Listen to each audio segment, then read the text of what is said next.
To the human cost now. Worldwide, almost 84,000 people have now been infected with the virus, most of them in China, where nearly 3,000 people have died. But the virus is now spreading faster outside the country where it began, with cases in 49 countries. In South Korea, the number has jumped to more than 2,313 deaths have been recorded. There are now more than 900 cases in Japan, where 10 patients have died, and 388 in Iran, where at least 34 people have lost their lives. Italy has the most infections in Europe, surging to 650 with 17 deaths.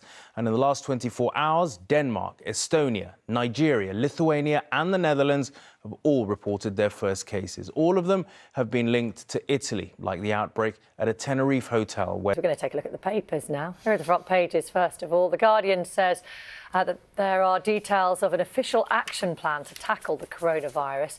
It talks about military medics, the British Red Cross and St John Ambulance all being drafted in to help the NHS cope with a major outbreak.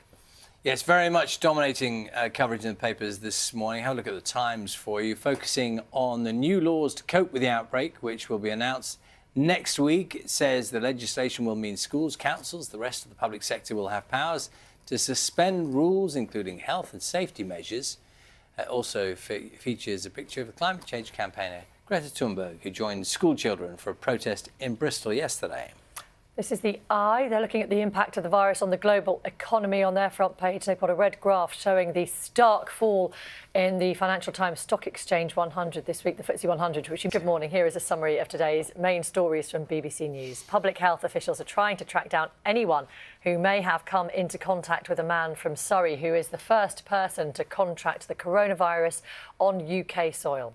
The total number of cases here has risen to 20. The government is expected to publish emergency legislation next week on how it plans to tackle the ongoing spread of the virus.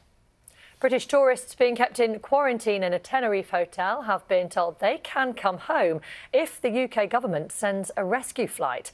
The hotel guests were confined after 4 people tested positive for coronavirus. Some of the guests have already been able to leave, but others are spending 2 weeks in lockdown. A Canary Island official said last night the British tourists will have to stay for the whole period unless the UK government arranges a relief flight. Stock markets around the world have suffered their worst weeks since the financial crisis more than a decade ago as concerns increase over a coronavirus pandemic. In the UK this week, the FTSE 100 shed more than £200 billion.